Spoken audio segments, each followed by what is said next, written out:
1983, Sydney, Australia. The longest, most grueling, and most dangerous foot race in the world is launched, the Westfield Ultramarathon. It is an 875-kilometer trek along the Hume Highway to Melbourne. At the starting line, amidst elite athletes sporting cutting-edge sneakers and corporate sponsors, appears a man who looks completely out of place. His name is Ernest Clifford Young, a 61-year-old potato farmer. He is wearing long plastic trousers with crudely hand-cut holes for ventilation, and he has just removed his dentures because they rattled while he ran. No one imagined that this man would not only finish the race, but would walk into the history books by completing the course in 5 days, 15 hours, and 4 minutes, shattering the previous record by nearly 2 days. Given his advanced age, lack of corporate backing, and frail, scrawny physical appearance, described by contemporary experts as looking like he could topple over with the next gust of wind, there was deep concern that the cardiovascular strain would induce a fatal cardiac event.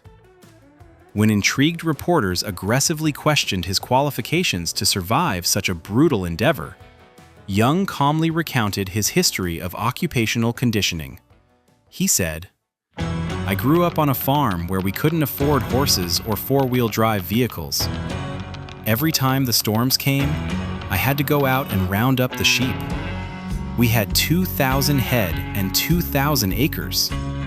Sometimes I had to run after those sheep for 2 or 3 days. It took a long time, but I caught them. I think I can run this race. It's only 2 days more. 5 days. I've run after sheep for 3. For decades, he performed these tasks wearing overalls and heavy rubber boots. Biomechanically, running in gumboots through mud acted as extreme resistance training. The additional weight strengthened his connective tissues and tendons, armoring his joints against the overuse injuries that typically sideline younger runners. The professional field of 1983 was governed by the sports science of the era. Elite runners followed a strict paradigm: 18 hours of running followed by 6 hours of rest each night to allow for muscle and nervous system recovery. Cliff Young operated under a different logic: agrarian necessity. For a shepherd, you don't stop moving until the flock is safe. When the starting gun fired on the morning of April 27, 1983, the predictable, scientifically calculated hierarchy of the race was immediately established.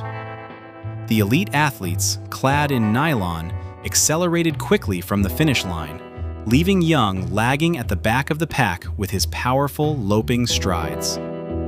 To the casual observer and medical staff, the race was unfolding exactly as sports science and basic physiology dictated. During the first 15 to 16 hours, the elite group built a massive, seemingly insurmountable lead. However, as the first night fell over the Australian highway, the professionals adhered strictly to their manuals. They set up support camps, consumed massive caloric loads, climbed into sleeping bags, and began their 6-hour sleep cycles. Despite his image as a lone runner, Cliff had a small support team in a van. It was here that a technical error occurred. On the first night, Cliff's masseur, a man named Wally, was supposed to set the alarm so Cliff could rest for a few hours. However, Wally couldn't see well in the dark and made a critical mistake. He set the alarm for 2 a.m. instead of 5:30 or 6 a.m. Cliff woke up and, thinking it was already morning, headed back out onto the highway. When the elite runners woke up on the second morning, expecting to resume their dominant lead, they suffered the profound shock of discovering that the 61-year-old tortoise had covered immense mileage overnight and was now significantly ahead of them. This incident put Cliff 30 kilometers ahead of the main pack. Seeing that his body was holding up, sleep deprivation became his ultimate exploit for the remainder of the competition. While other runners wore themselves out with athletic strides and powerful leaps, Cliff did something entirely different. The media dubbed his style the Young Shuffle. To the naked eye, it looked like a clumsy, strange march. Cliff barely lifted his feet off the ground, moving as if he were dragging them just millimeters above the asphalt. By avoiding bouncing with every step, Cliff eliminated the up and down movement that wastes energy for normal runners.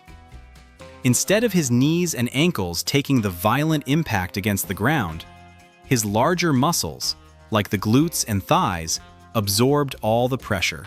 This style wasn't born in a high-performance center, but in the muddy woods of the Otway Ranges. Cliff developed that economical jog over decades, simply trying not to slip or sink into the mud while wearing his heavy rubber boots. Today, what was once a subject of mockery is formally taught in ultramarathon training camps worldwide as the definitive technique for protecting the body over extreme distances. Cliff crossed the finish line in Melbourne at 1:25 a.m. He had won, with a 10-hour lead over George Perdone, the heavy favorite. What happened next solidified his status as a national hero. Upon winning, organizers handed Young the massive $10,000 first-place prize. Cliff admitted he didn't even know there was prize money when he signed up. Before the race, Young had made a casual pact with fellow competitor Joe Record, agreeing that if either won, they would split the prize money. However, in the euphoria of the finish line, Young forgot the details of the bilateral pact and simply began distributing the money to the other runners left and right, reasoning that every athlete who survived the grueling 875-kilometer trek had worked just as hard as he had. Throughout his running career, Young continued this philanthropic trend, reportedly donating large sums of his future athletic earnings to various charitable causes. Cliff Young passed away in 2003 at the age of 81, but his impact on the world of endurance is permanent. The Young Shuffle is now an active technical doctrine. The Australian government awarded him the Order of Australia Medal. In his hometown of Beach Forest, a unique monument stands in his honor, a statue of a rubber boot. Ultimately, Cliff's secret was a logic he applied both on his farm and on the highway. As he used to say while jogging through the wind and rain, just keep going.